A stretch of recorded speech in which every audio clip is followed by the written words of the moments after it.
Goeiedag luisteraars, dis Johan Willemse wat gesels met julle. Natuurlik dankie vir skade genade vir die ondersteuning en die verspreiding van die nuus. Nou die wêreld bly onstabiel, internasionale markte bly bokspring. Die skietstilstand word by tye verbreek, vredesamesprekings het op niks uitgeloop nie. Intussen het die Amerikaanse regering hulle vloot in die straat van Hormuz ontplooi om dit te beveilig en deels Iranse hawens te blokkeer. Oliepryse het aanvanklik opgespring na 105, nou weer teruggeval hier na rondom $90 'n vat. Dit lyk vir my daar is weer 'n gesprek aan die gang om vrede te kry. Tussen ook Iran sterker na 16.20 toe. En dan bly maar hardnekkige gerugte dat dieselpryse skerp gaan styg in Mei maand. En natuurlik vir wintergraanboere wat moet plant en somergraanboere wat moet saai, is dit baie sleg. Dis 'n direkte kosteverhogende effek en ek dink regtig georganiseerde landbouorganisasies moet baie groot druk op die regering uitoefen om van sy noodreservefondse te gebruik. Hierdie verhogings gaan baie groot skade veroorsaak en dit gaan uiteindelik deurwerk op pryse van voedsel, maar by rowwe som wys dit gaan die landbou so rondom 30 miljard ekstra kos. Stygings in kunsmis en dieselpryse wat nou aan die gang is. En natuurlik, die dilemma is die mark gaan nie boere vergoed vir hierdie syfers op die oomblik nie.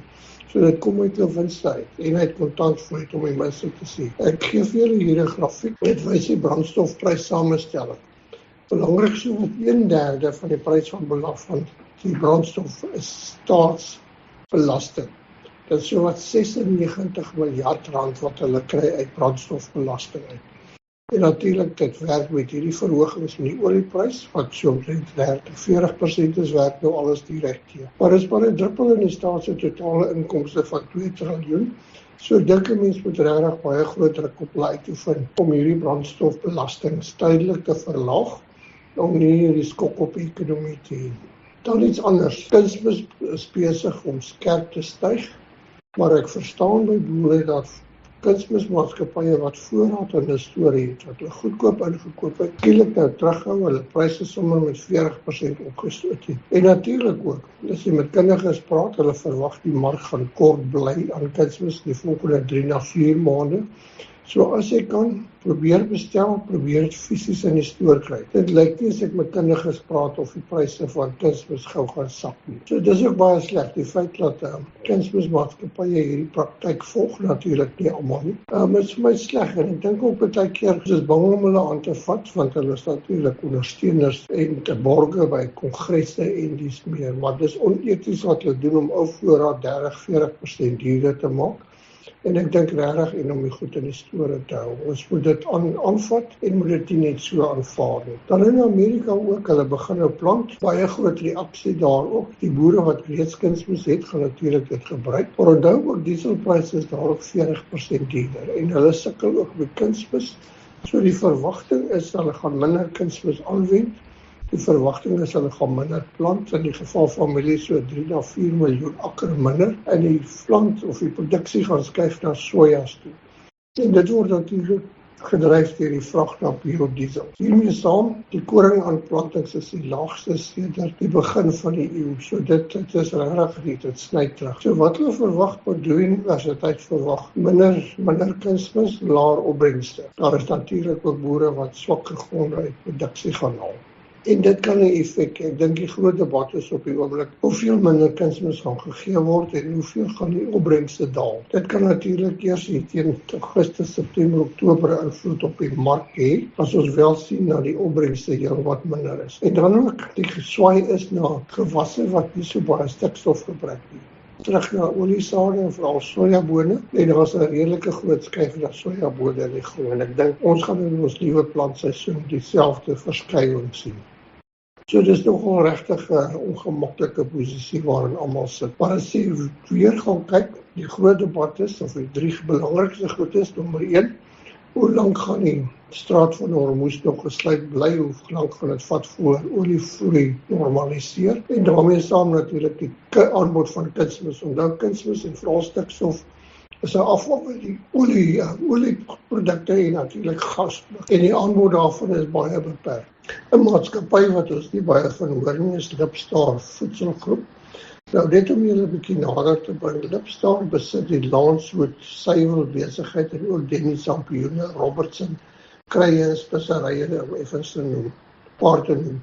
Hulle het deur 'n slegte tyd gegaan, hulle het in 2018 genoteer, hulle het maar afdraande gegaan, nuwe bestuur ingesit, en hulle het laas jaar hulle wins verdriedubbel. So ek dink dis nog wel iets waarna melkbore kan kyk om te deel in die wins buite die plase. Nou interessant in hulle jaarverslag sê hulle ontledings wys dat die bevolking in Suid-Afrika 1,5 triljoen aan aanlyn dobbel bestee. 1,5 triljoen. En hulle navorsing wys ook as dit gestop sal kan word, kan die besteding op voedsel met 44% styg. So dis nogal 'n baie interessante syfers. Kom ons vat 'n advertensiebreek, dan kom ons terug.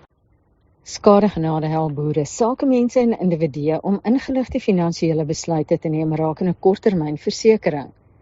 Gee Skadegenade 'n kans om met 'n vars benadering en nuwe perspektief na jou versekeringsbehoeftes te kyk. Jy kan ook gerus 'n gratis kwotasie by ons aanvra en is onder geen verpligting om dit te aanvaar nie.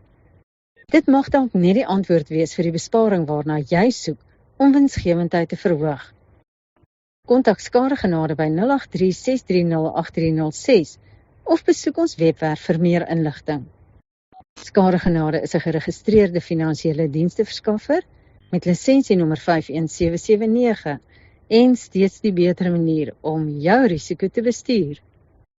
Welkom terug luisteraars, die nuus in Amerika is maar die Amerikaanse Departement van Landbou het sy vraag en aanbodsyfers laasweek bekend gemaak vir wêreldvoorrade en in Amerika.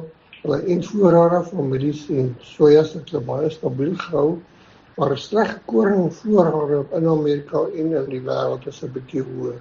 So dit het natuurlik 'n effek op pryse. Belangrik, Brasilië 132 miljoen ton mielies wat hulle skat en hulle sojabone so 180 miljoen ton, effe beter. Argentinië mielieoes ook stabiel 52 miljoen ton, sojabone 48. Hier by ons ry Safex maar op af, maar hoofsaaklik sywaarts. Witmielies bly rondom 3100 en geel mielies rondom 2000 of 3200 tot 3300.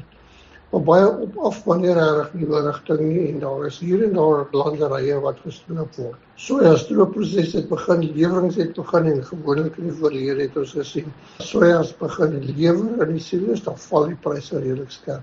Ek hoor van boere op Droëland wat 4-5 tonne hektaar stroop, so die sojaprys gaan onder druk bly. Tans hier rondom 6.700, 6.800 rand per ton. Dis maar naby uitvoerprysvlakke. Sonneblompryse ook hoofsaaklik sywaarts 8.700 daar rond. Ook boere stroop goeie opbrengste in baie gebiede. Koringprys regtig daar gebeur niks nie. Sywaarts 5.700 vir Desember. En daar sal erg druk uitgeoefen moet word om uitslag te kry oor die ondersoek na die hele bemarkingsstelsel. In die veemarkte, so effens 'n opwaartse dryf in pryse. Ons het April maand wat normaalweg 'n baie hoë prystydperk is, geen stygings gesien nie. En natuurlik die hele proses van back and close strompel voort. Dit bly maar 'n groot probleem en dit is nog nie uitsorteer nie. Klas A beesvleispryse so effens beter R62 per kilogram, klas C ook so effens beter hier rondom 58.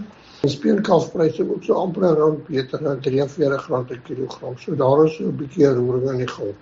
By kalfvleispryse ook so 'n bietjie hoër, kruip weer nader aan R100 per kilogram. Die by R97 per kilogram vir klas A en klas C so 76. Die wolprys bly baie sterk. Varkvleispryse het begin terugsak, soos ons altyd gesê het, die tyd van die jaar is maar 'n seisonale tendens. Die pryse het besonder hoog gebly, wees 'n kort tyd meer as R40 per kilogram. Dit het nou begin terugsak hier na R38, R39 per kilogram toe. Ek dink belangrik waaroor ons gepraat het, soos ek gesê het, kunsmis. Kunsmis gaan 'n groot probleem wees buite die pryse. So as jy enigstens kan, probeer 'n deel van jou voorplant en sal kry 'n deel van jou ureum. Maar baie belangrik as 'n mens met kundiges praat, haal liewer jou swakker hektare uit jou produksiesisteem en hou jou beter lande oor en gee hulle ordentlike behandeling en ordentlik kunsmis en ordentlik bewerking. Daar gaan minder geplant word, ek dink nie dis 'n debat nie, maar jy vat 'n baie groot risiko in 'n jaar wat 'n El Niño jaar is om te wees. as jy regtig gaan afskeep op dit wat jy doen. So haal liewer jou swakker lande uit produksie, spaar daar geld en konsentreer op jou ordentlike opbrengslande. Groete van Johan Willemse.